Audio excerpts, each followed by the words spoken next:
Two and a Half Admins, episode 209. I'm Joe. I'm Jim. And I'm Alan. And here we are again. Researchers find insecure SSH implementations everywhere, and they also find that the sky is blue. And water is wet and fire is hot. So essentially, this is a warning that mostly applies to embedded devices that ship with SSH functionality already built in.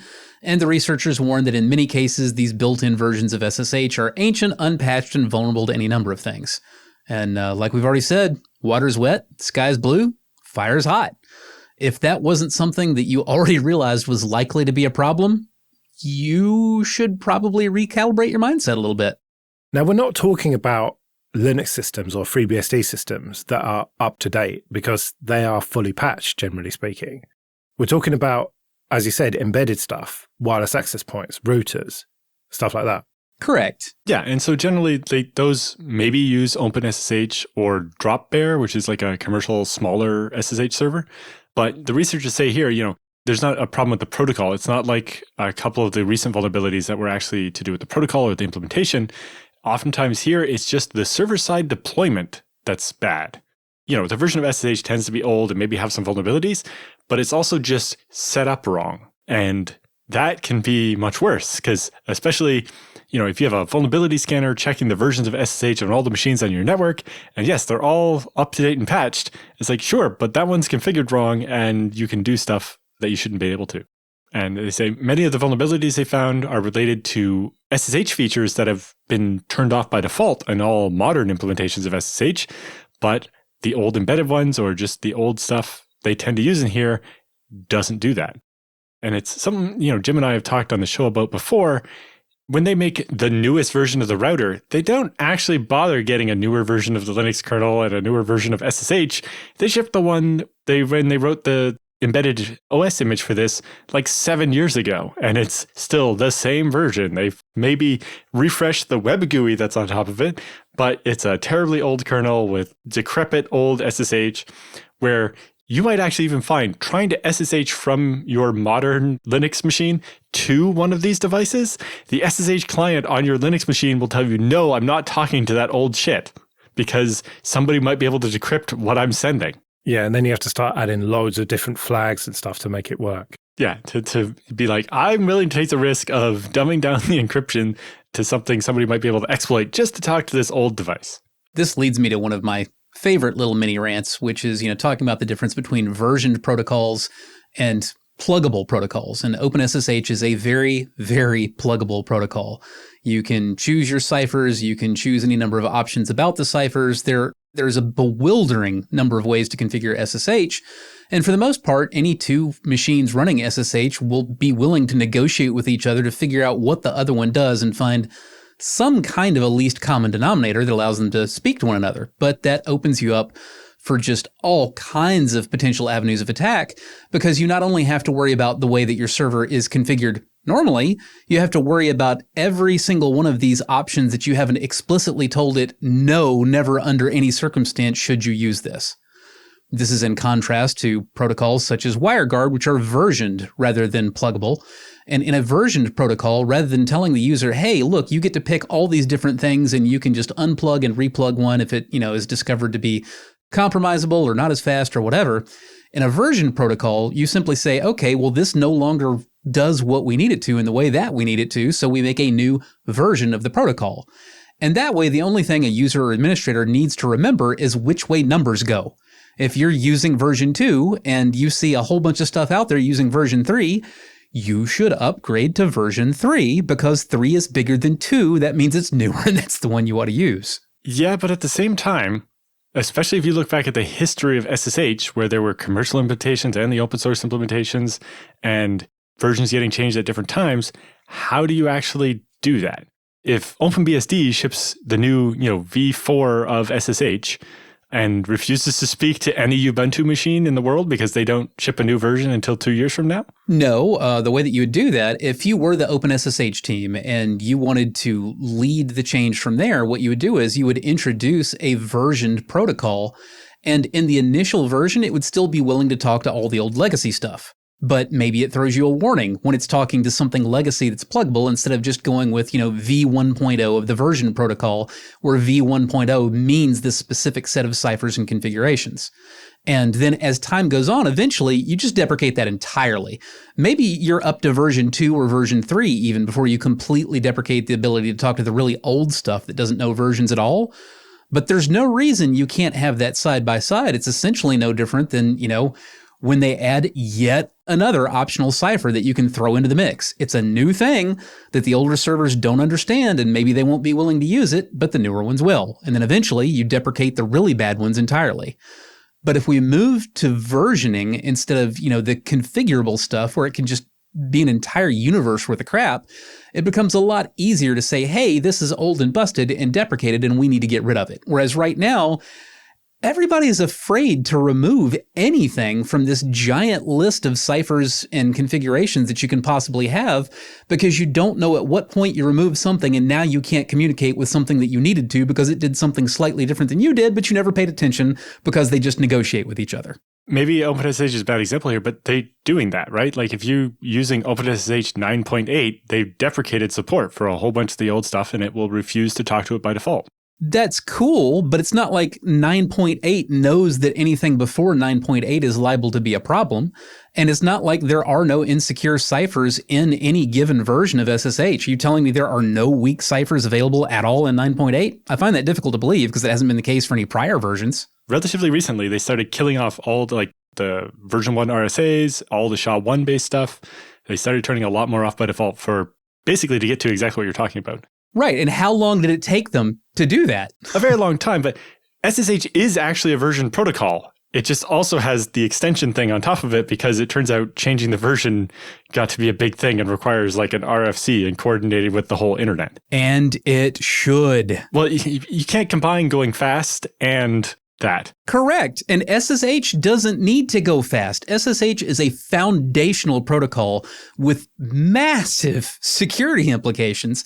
It shouldn't be moving fast. Well, it depends on your definition of moving fast. Dropping support for bad ciphers, some people are, grumbling about the fact that they're dropping support for the old shit and they can't connect to their old, barely encrypted Cisco stuff. But I think it is still the right thing to do. And if those people knew that they were using, version 1.3 of the protocol and the current version was like 9.8, which is, about right for the length of age we're talking about, it would be a lot easier for those folks to understand like, oh, I screwed up really bad here. I'm like way out of date. Whereas right now, when you have this giant alphabet soup of crap you could be using and somebody's been using the same things for 20 years, to them, everything started the second you deprecated it. Until then, they didn't know or think about or care that, blowfish is, related to curve here or, all the names of all the different ciphers. I can't even keep track of the damn things. I can't keep track of which one is more secure than the other.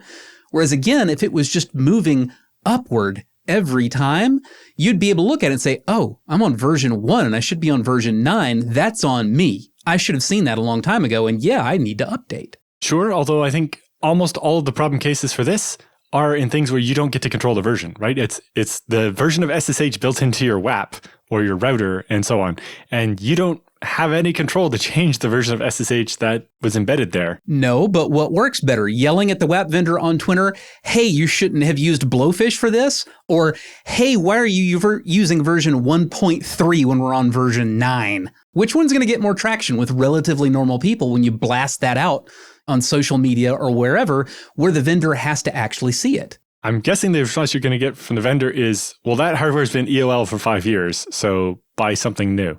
But at least everybody knows what everybody said, which is very much not the case now. Yeah.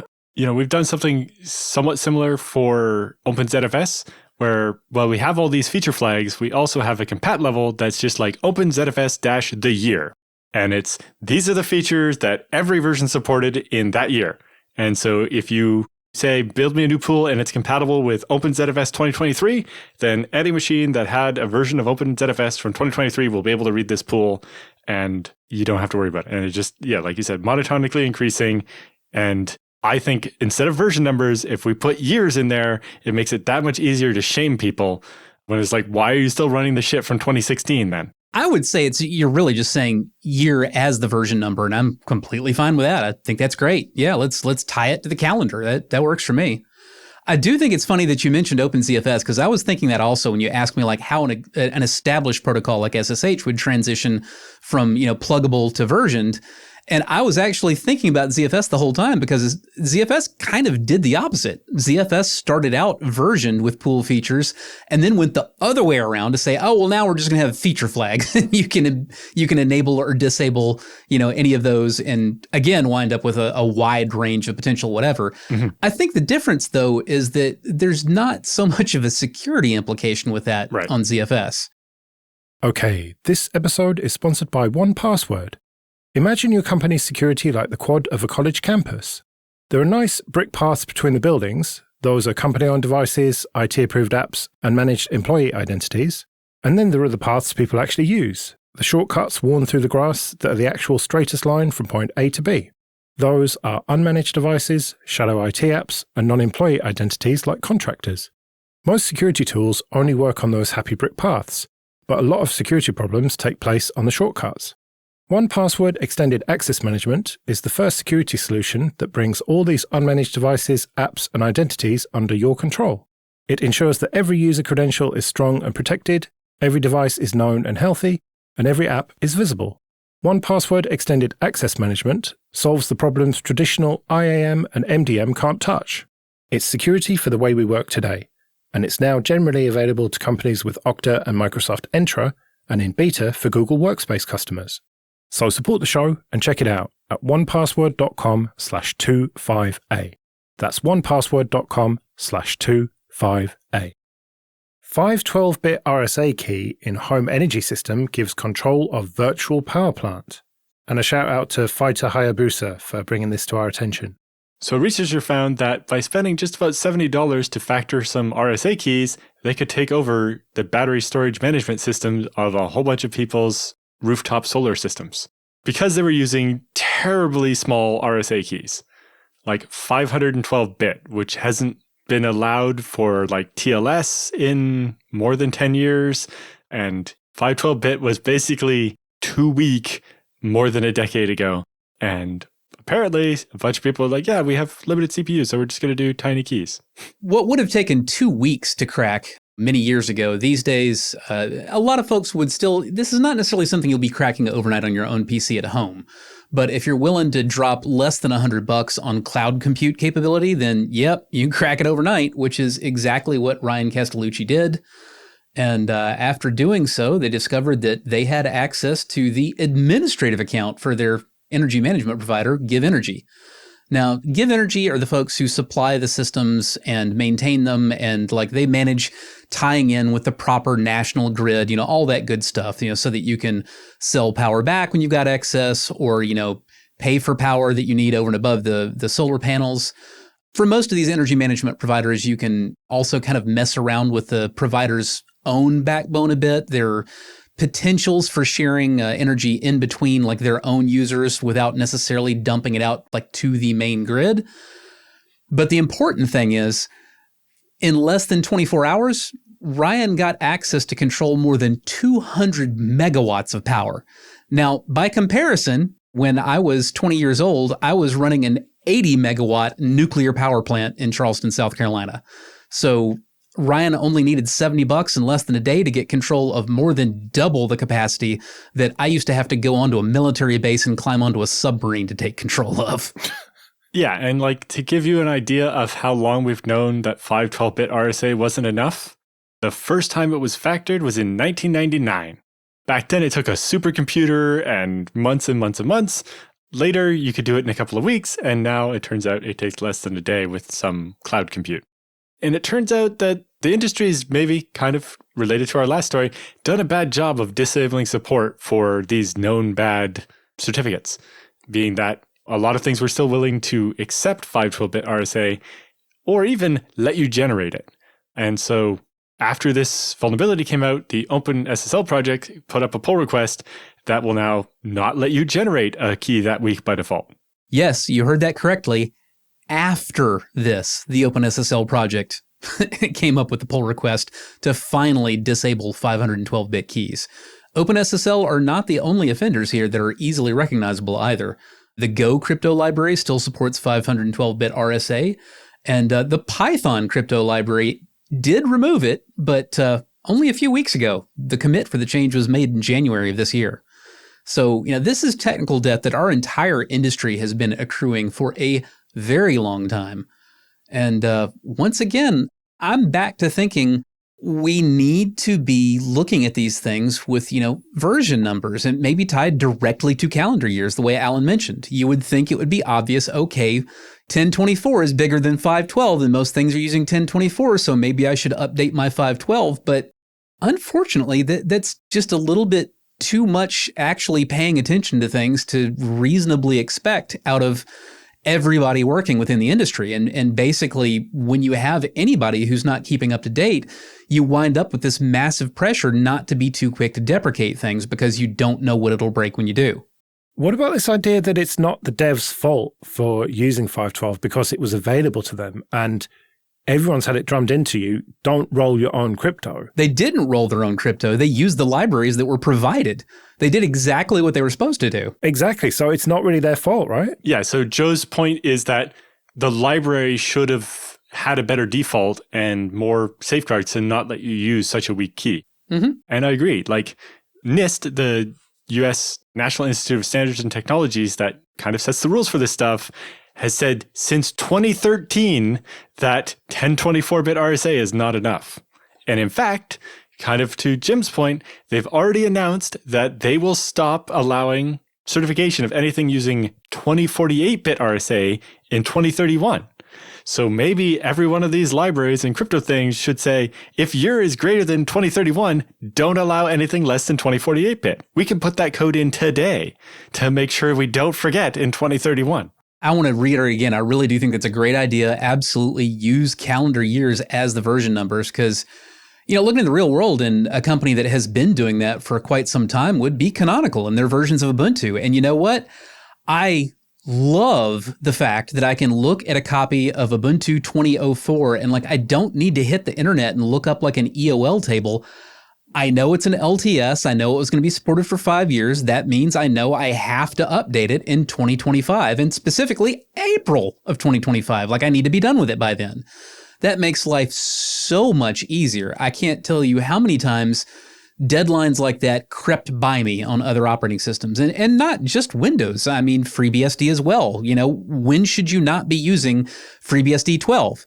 Well, if you don't already know the answer, you're going to have to go hit the internet and look some stuff up. You'll probably first need to look up where you need to look that up, and then you can go look it up and find out, is this EOL or not? Whereas if you know how many years it's supported for and the version number is the year it came out, there's nothing to look up, man. For reference, the last version of FreeBSD 12 went out of support December of 2023. Yeah, but 12 and 2023... there's no relationship there. Yeah, and I admit that it can be even more confusing, the fact that, FreeBSD 13.1 came out before 12.4. Also, Alan, quick question. Mm-hmm. Did you look it up to find out when the EOL of 12 was just then? I just happened to know that one because somebody had asked me the other day and I looked it up. So I didn't look it up now, but I had to look it up in the past. You didn't look it up now because you had looked it up very recently. Folks, this is my whole point. Alan freaking Jude needed to look up when FreeBSD 12 went end of life. If Alan doesn't know without looking it up, who the hell will? Versus, again, almost anybody knows when Ubuntu 2004 is going to go out of date. Or Ubuntu 1604. When did that go out of date? 2021. There you go. Apparently Joe can't add 5 to a number, though. No, not easily. The cogs were turning very slowly there. It's still easier to find the calculator app than to find where a table of EOLs and operating system versions are on the internet, though. Before we close this out, we are usually, and specifically I am usually, crapping all over vendors who make these kind of security mistakes. I actually want to give a shout out to Give Energy because they did make a mistake, but they have a very small dev team who was doing what dev teams are supposed to do. They used a library. They didn't roll their own crypto, and they didn't realize that the library offered very insecure options. Is that a mistake? Yes. Is it an understandable one? Also yes. And most importantly, when they were notified of the issue, GiveEnergy didn't threaten to sue anybody or sit on it for months or any of all this nasty stuff. They had the issue addressed in 24 hours, and they took full responsibility. And as far as I'm concerned, that makes them one of the good folks. Let's do some feedback then. We had a few people get in touch about episode 196, where there was a question about giving temporary restricted non-technical access to files on your network. Stu writes, here is the solution I've been using for this lately. Tailscale has a built-in web-based file server. No need for long-running services like Nextcloud. I just run tailscale serve/dpool/media. Now in your tailnet, visit your tailscale fdqn/ and you get a file list. If your mum needs access to this and doesn't have Tailscale, you can make it public using Funnel. Once they get the file, I kill the server. Yes, there is no password, but there is a flag to add a path to the URL where you can put a GUID or something. That is a very good suggestion, and if you are already using Tailscale, that's an excellent way to accomplish the task, and you have not introduced any significant additional path to compromise in your system. You're already running Tailscale, so why not go ahead and use that? Now, the flip side of that is that actually it's just a thing of you've already set up the long-running cloud-based service that goes directly into your living room. That long-running service is Tailscale. So you're not introducing any additional long-running cloud services in order to share those files with your family member. However, you do still have a long-running cloud service, and that is a potential avenue for compromise, just as we discussed before. Should that keep you from wanting to run Tailscale? No, probably not. That's a very well-known and well-respected service, and I think it does a great job of what it does. But that is the long-running cloud service, again. Tane suggested a bunch of stuff: SyncThing, Resilio, Send, Onion Share, and Warp. So we'll put links to those in the show notes. Yeah, so SyncThing I've used before. It's a bit more set up and so on, but it can be really useful, especially if you actually want to keep files in sync between multiple locations. I don't know how well it would work in this case, of especially wanting something temporary and only certain files and one direction only. It is much more of a, you change the file on any one machine and all the other machines catch up. So it can be really useful for that type of thing. It's probably the closest competitor to something like Dropbox. And it works really well. And like the FreeBSD project uses it to distribute the ISOs for the FTP mirrors and so on. It's really resilient software. Just be warned, you will have to be prepared to resolve conflicts. And if you have multiple users on, multiple nodes which are doing n-way syncing, you will occasionally have conflicts that you'll have to resolve. We are going to get a bunch of people writing in to say that, yes, you can pick which directories you want to sync, and you can do one-way syncing and stuff now. They've added a bunch more features over the last 10 years or whatever. Right. It's just if you have 3 different people you want to share one directory each with, it might be a little more complicated than straight up, but it is probably also a good solution. Because we're specifically talking about sharing files with non-technical folks, SyncThing is only a solution if you're using SyncThing to keep a fairly normal server they have access to in sync with whatever the thing is that you want to share with them. If you're expecting the non-technical person themselves to be using SyncThing, nah, you have way left the scope of the original question. Well, Jim, not this one, suggested Image for sharing photos. That is specifically for photo sharing, and it's kind of an open source self-hosted Google Photos, which everyone keeps banging on about, and I keep meaning to try it. It looks amazing, but I just haven't got around to it yet. Yeah, it advertises as self-hosted photo and video management solution and so on, although there's a big scary banner across the top of the page that says this project is under very active development, expect bugs and changes, do not use this as the only way to store your photos and videos. Is that the one that's got its own onboard machine learning for auto tagging of photos and all that? I think so, yeah. I have to admit, having machine vision learning going through my own photos, but it's a model that's under my control running locally, that's pretty appealing. Mm-hmm. And to their point about not being the only way you store stuff, yeah, if you don't have backups, it's not Image's fault. They're just warning you. I mean, that goes for any software, right? Exactly. There shouldn't be the only way you store your photos for anything. Yeah. If there aren't 3 copies of it, it doesn't really exist. Okay, this episode is sponsored by people who support us with PayPal and Patreon. Go to 2.5admins.com/support for details of how you can support us too. Patreon supporters have the option to listen to episodes without ads like this. And it's not just this show. There's Late Night Linux for news, discoveries, audience input, and misanthropy. Linux Matters for upbeat family-friendly adventures. Linux After Dark for silly challenges and philosophical debates. Linux Dev Time about developing with and for Linux. Hybrid Cloud Show for everything public and private cloud. And Ask the Hosts for off-topic questions from you. You can even get some episodes a bit early. We've got a lot going on, and it's only possible because of the people who support us. So if you like what we do and can afford it, it would be great if you could support us too at 2.5admins.com/support. Let's do some free consulting then. But first, just a quick thank you to everyone who supports us with PayPal and Patreon. We really do appreciate that. And if you want to send any questions for Jim and Alan or your feedback, you can email show@2.5admins.com. Another perk of being a patron is you get to skip the queue, which is what Foracle has done. They write, a recent checklist from a cyber insurance vendor has me wondering about backups encrypted at rest. What are the pros and cons as you see it? How do you balance the added risk of encryption, e.g. one flip bit or lost password wrecks the whole backup, versus the risk of physical theft?